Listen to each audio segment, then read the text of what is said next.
Hey, let's dive into today's chapter. So again, this is a little bit of a shorter chapter. We had a short one last week as well, but next week's is huge. Matt, you say every chapter is short. No, that's not Like we true. could put it on a T-shirt. I mean, maybe, but it's just how Just I. Sir Matt on the front on the bag, and it says short chapter this week.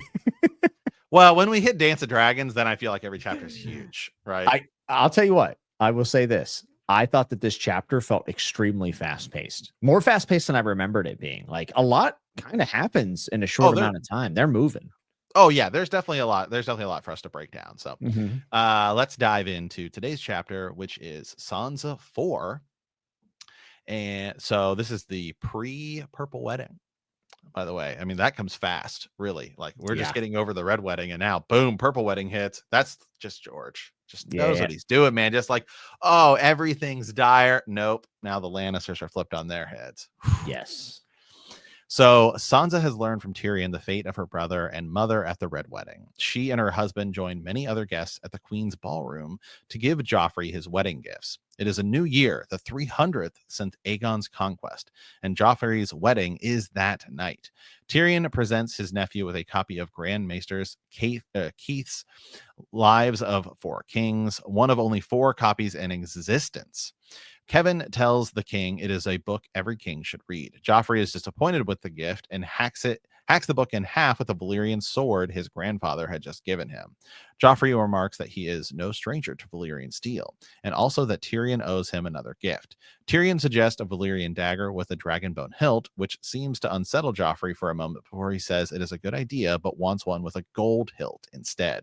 Later, back in the room, Sansa tells Tyrion that she would rather not know how Robb and her mother had perished, and Tyrion promises that he will say no more. So, one of the things I actually took away from this, now, I mean, this is a Sansa chapter, but again, this is part of this like Sansa and Tyrion for a Storm of Swords, right? They're in kind of each other's chapters and stuff like that. So I think what George immediately does is we just got it from Tyrion. He was nervous to tell her. He feels like she doesn't love him and everything. But one of the things I thought more about this was kind of from Tyrion's point of view, and that is the dagger. And Yes. it's something that I think, because of the purple wedding, he didn't get to really fully explore the idea of like, oh, Joffrey perhaps was the one who was Would trying to love to take see this care from of Tyrion's Bran. POV. Exactly. And we don't know if that dagger is ever going to come back up to be another important piece. Now, obviously in the show, it kind of came full circle. They gave it to Arya. Arya kills the Night King. Bran might get it again. We don't know, but the dagger is still something that I think is going to play an important role. And then, thanks to House of the Dragon, they added even more context to it, right? With it actually containing the ice and fire prophecy, right? It's like, was that just something they did for fun? Is that something that is actually embedded on there? And if that is the case, is that going to come full circle in the books? And maybe John will use the dagger or Bran will use the dagger. We don't know. It definitely feels like this dagger is, kind of Chekhov's gun, right? It's going to end up being used, I think, in the story. It's going to have a pretty big moment. There's a lot going on in this chapter, ironically, for Tyrion from the Sansa POV. Least of not which is Tyrion and Sansa having their real first moment of almost possibly understanding each other's strife. I think Tyrion actually shows a lot of empathy in this chapter.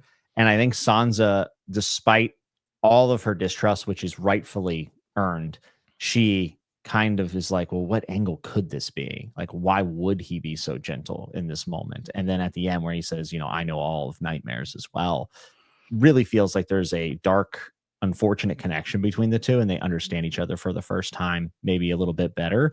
But the dagger was the thing I took away from this, because think about it. Like you said, we just got through the Red Wedding. We're thinking about, how did we get here? Well, that dagger could very well be considered one of the biggest catalysts for all of these events, right? And Tyrion is still thinking about that as he thinks about what's happened to Robb and Catelyn Stark.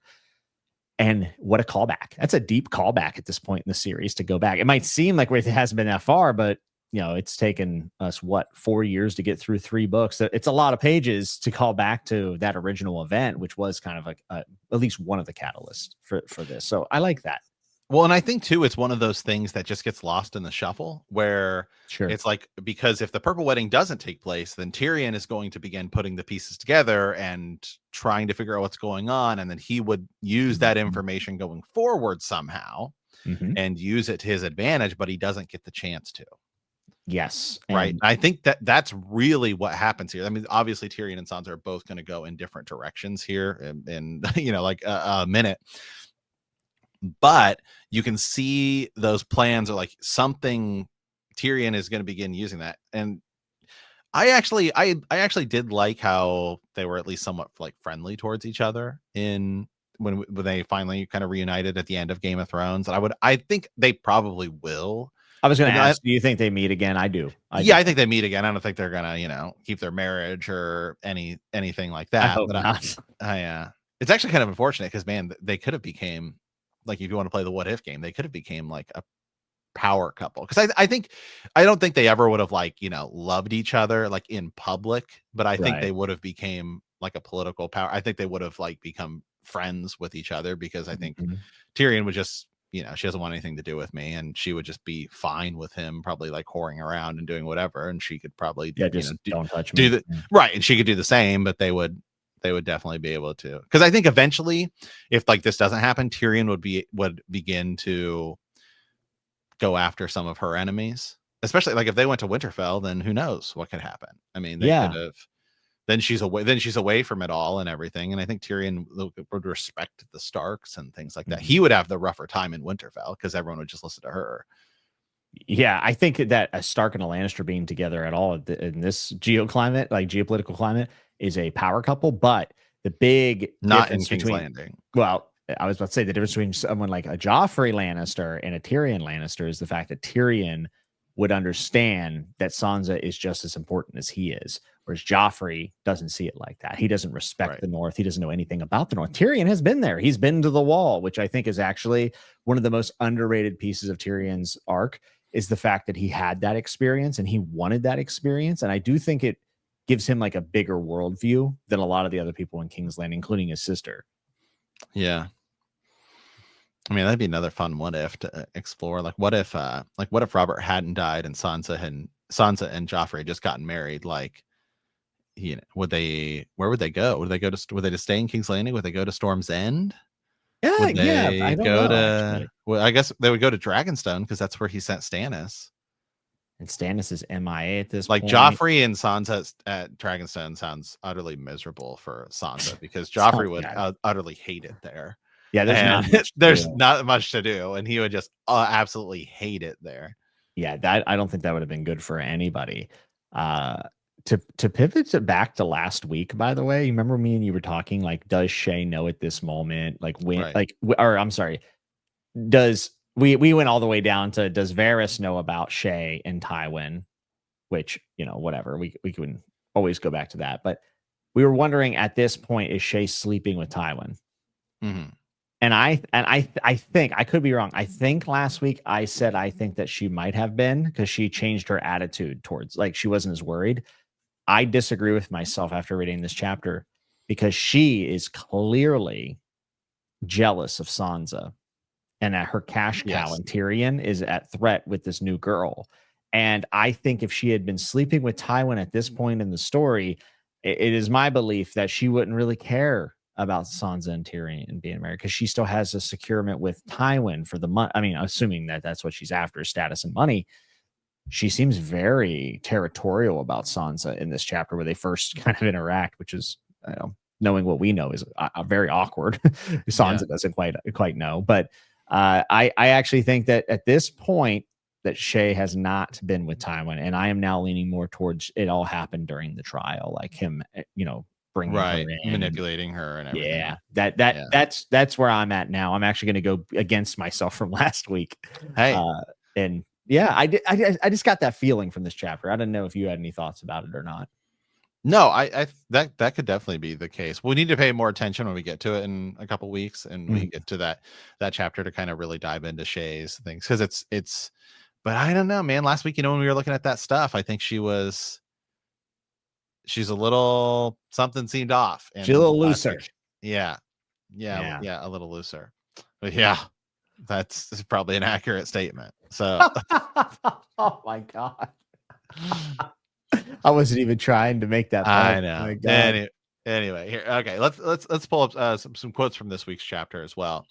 So that was such a sweet dream, Sansa thought drowsily. She had been back in Winterfell running through the Godswood with her lady. Her father had been there, her brothers, all of them warm and safe. If only dreaming could make it so. She threw back the covers. I must be brave. Her torments would soon be ended, one way or the other. If Lady was here, I would not be afraid. Lady was dead, though. Robb, Bran, Rickon, Arya, her father, her mother, even Septa Mordain. All of them are dead but me. She was alone in the world now. Her lord husband was not beside her, but she was used to that. Tyrion was a bad sleeper and often rose before the dawn. Usually she found him in the solar, hunched beside a candle, lost in some old scroll or leather-bound book. Sometimes the smell of the morning bread from the ovens took him to the kitchens, and sometimes he would climb up to the roof garden or wander all alone down the Trader's Walk. Then it kind of gets a little interesting here. She threw back the shutters and shivered at the goose prickles rose along her arms, goosebumps, really. There were clouds massing in the eastern sky, pierced by shafts of sunlight. They were like two huge castles afloat in the morning sky. Sansa could see their walls of tumbled stone, their mighty keeps. Wispy banners swirled from atop their towers and reached for the fast fading stars. The sun was coming up behind them, and she watched them go from black to gray to 1,000 shades of rose and gold and crimson. Soon the wind mushed them together, and there was only one castle where there had been two. She heard the door open as her maids brought the hot water for her bath. They were both new to her service. Tyrion had said the woman who tended to her previously had all been Cersei's spies, just as Sansa had always suspected. She said, "Come see them. There's castles in the sky." They came to have a look. It's made of gold. Shay had a short, she's talking about Shay, a castle of gold. There's a sight I'd like to see. A castle, is it? Brella had to squint. The tower's tumbling over, looks like. It's all ruins, that is. Sansa did not want to hear about falling towers and ruined castles. Hmm. So kind of a lot there in that. So, we think about like the girl in the snow kicking over the towers. She doesn't want to hear about that, right? Like that's kind Mhm. of a slight little foreshadowing towards that. But if you look at it too, she's like, oh, hey, there's two huge castles afloat in the morning sky. She can see them. And then they essentially, she's talking about them being black and gray and then shades of rose and gold and crimson, right? I mean, so like you think black and gray towers, that could be Winterfell, and now they both fall, just like Winterfell, in her eyes or her parents or whatever. And then it goes from shades of rose and gold, which could be the Tyrells, right? She thought she was going to get married to a Tyrell, and then crimson, which could be like Tyrion, and then it all gets mushed together and everything, falls apart. Yeah, it all ends up kind of coming together. Two things in the high in the sky made me think of the veil. Yeah. I thought it was a bit of foreshadowing, possibly maybe that she would go there. It's a kind of a reach, Yeah. but It's a I good did no, think that's about that's a that. good point. Yeah. Yeah, and also the fact that like it's kind of all these things coming together and like morphing into something else, like change, and she changes when she goes to the veil. Uh, I guess I can bring it up now, but I was gonna wait until we maybe read that part. But so I thought that was foreshadowing for Sansa's future, and I actually think Tyrion's future is foreshadowed in this chapter as well. They're Yeah. talking about the Targaryen kings, talking about Baelor the Blessed, everything. Which, by the way, I love whenever the lore is just interjected into the chapter. But Tyrion says, "Two wives and three dragons. What else could you want?" or something like that. And ironically, he's now on his second wife. So the only thing he has, like, what else could you want, is three dragons. He's going to have three dragons when he meets Dany. Yeah. Pretty cool, right? Like Hmm. he's actually, and again, we talked yet last week about, and plenty of times before, all the dragon symbolism surrounding Tyrion, and then eventually he's going to find his way to Dany over the narrow sea. But yeah, two wives and three dragons. What else could you ask for? Tyrion has had two wives, and now the next step is getting his three dragons. Pretty cool. Yeah. There's also a little bit of color foreshadowing Uh-oh. here too as you skip ahead. So this is like when Pod is there. Um, Sansa had been wary of Tyrion's squire at first. He was a Payne, cousin to Sir Ilan Payne, who had taken her father's head off. However, she'd soon come to realize that Pod was as frightened of her as she was of his cousin. Whenever she spoke to him, he turned the most alarming shade of red. He says, "Are purple, gold, and white the colors of House Payne, Podrick?" She asked him politely. "No, I mean, yes," he blushed. "The colors. Our arms are purple and white, cheeky, my lady, with gold coins in the cheeks. Purple and white both." He studied her feet. "There's a tale behind those coins," said Tyrion. "No doubt Pod will confide in you in your toes one day, just now as we are expected at the Queen's ballroom. However, shall we?" And then they, are going to go there.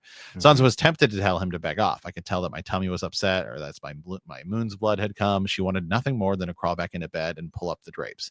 "I must be brave, like Robb," she told herself, and she took her lord husband stiffly by the arm.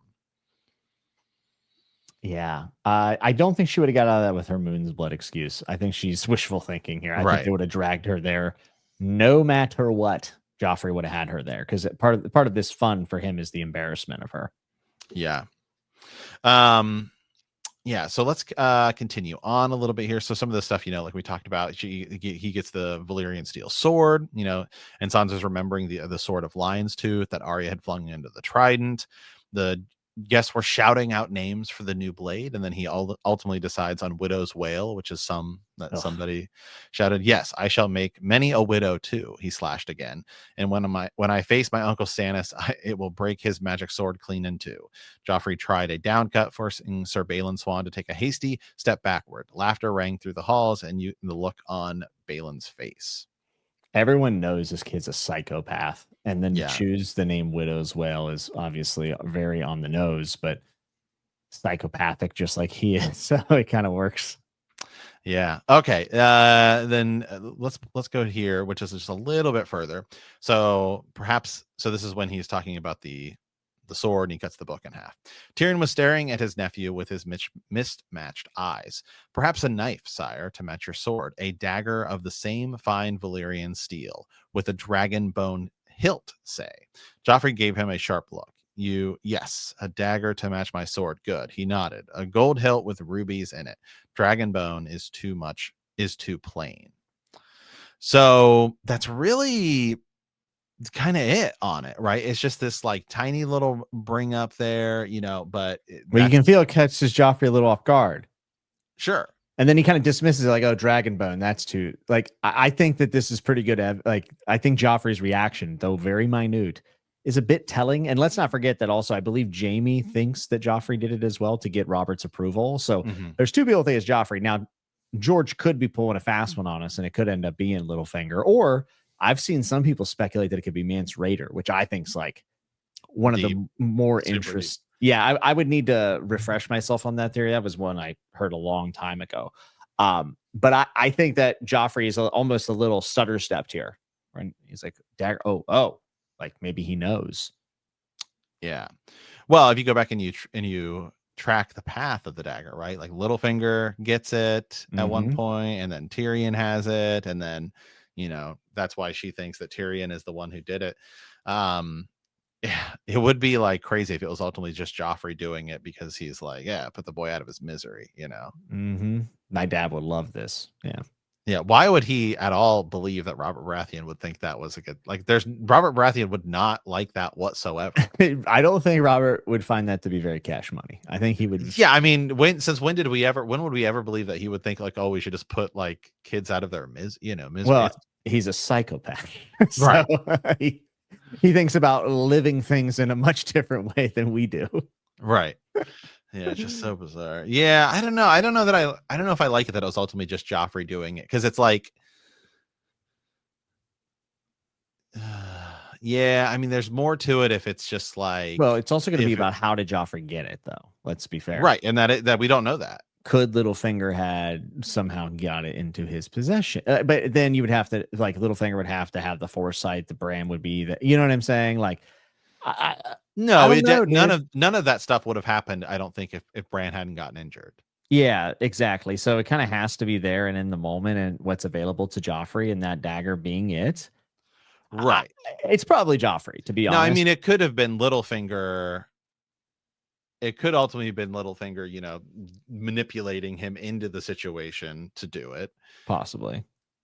Because Littlefinger could say, "Oh, I could use this to my advantage to Yeah. cause a war between the Starks and the Lannisters." And then does it just get out of his control? It feels like Because such a ultimately, his goal, his plan is to try to get Catelyn. That's his game plan. And then once it realizes that's not going to happen, that's when it begins to shift to Sansa. All right, you want to get real tinfoily? Sure. What if the three-eyed raven sent the dagger?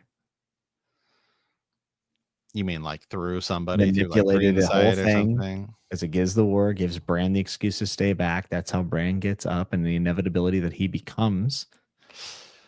You know what I'm saying? Like I know this is really No, I don't think you stupid. need. I don't think you need that because Bran's fall is what ultimately causes him all that other stuff. The assassin is like totally separate. Well, the assassin makes more of a necessity that everyone leaves after, like because that kind of kicks off the whole problem, right, of the war. So and Right. Of then now Catelyn they need to go leaves, and right because Ned wants to stay back and then leaves him isolated, right, and right? then Catelyn's like, no, we have to investigate what happened I here. don't think this is the case. I just kind of wanted to play the what if game there. Like Right. what if it was that? I'll be honest. I think it's Joffrey. I think it's kind of ironic that a child's misguided actions could cause such a ripple effect.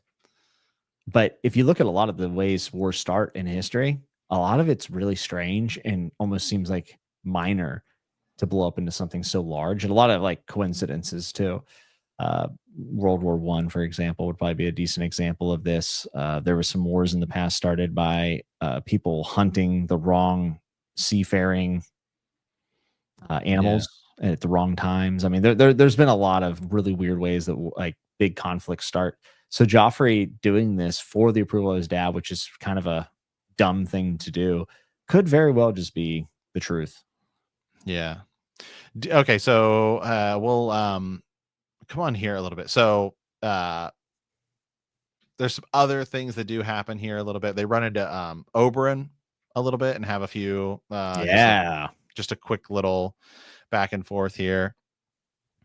So you're right. When they talk about Baelor the Blessed, Prince Oberyn smiled. If you were a viper, my lady, would you want to bite a bloodless stick like Baelor the Blessed? I'd sooner save my fangs for someone juicier. My prince is playing with you, Lady Sansa, said the woman, Illyria Sand. The Septums and Singers like to say that the snakes did not bite Baelor, but the truth is very different. He was bitten 100 times, and he should have died from it.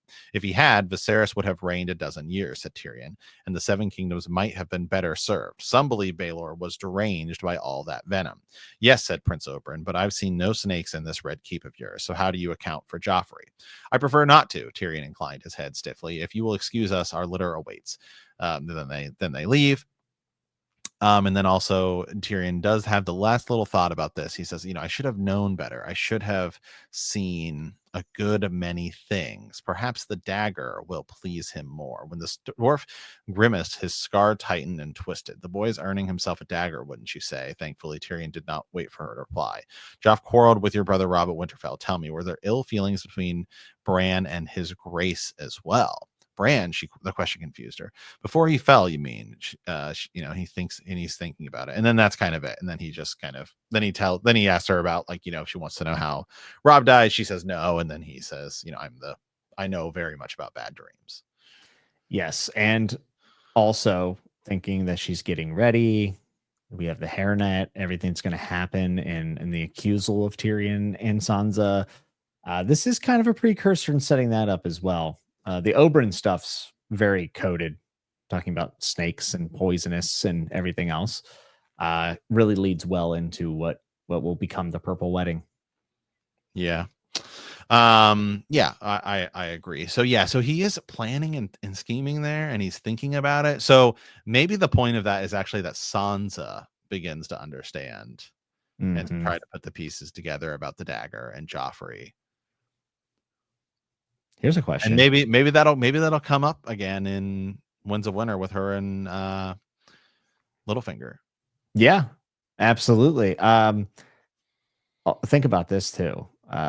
What if Joffrey is extra mean to Tyrion at his wedding because of the comment about the dagger?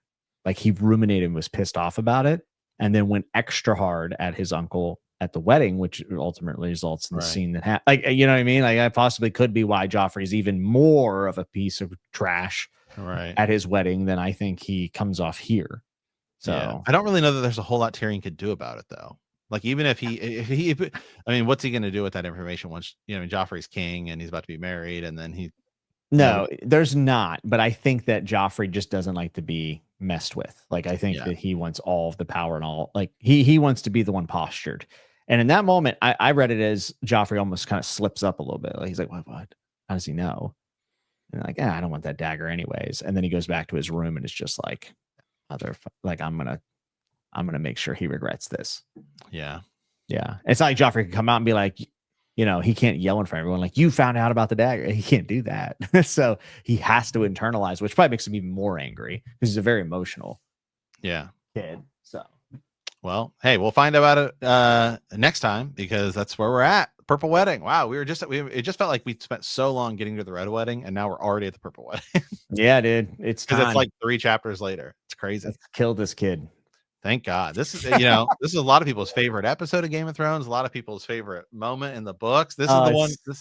This one you've been waiting for. Finally, it's so good, dude. that little bastard. He's gonna get his own. So that's where we will be at next time. So as always, we want to thank you for playing the Game of Thrones. In our next episode, we will be discussing A Storm of Swords, chapter 60, Tyrion 8. And if you like our podcast, don't forget to subscribe, like us, write a review, leave a comment, or send us a raven at btkcast@gmail.com or bendthekneepodcast.com. We will see you next time. And remember that winter is coming.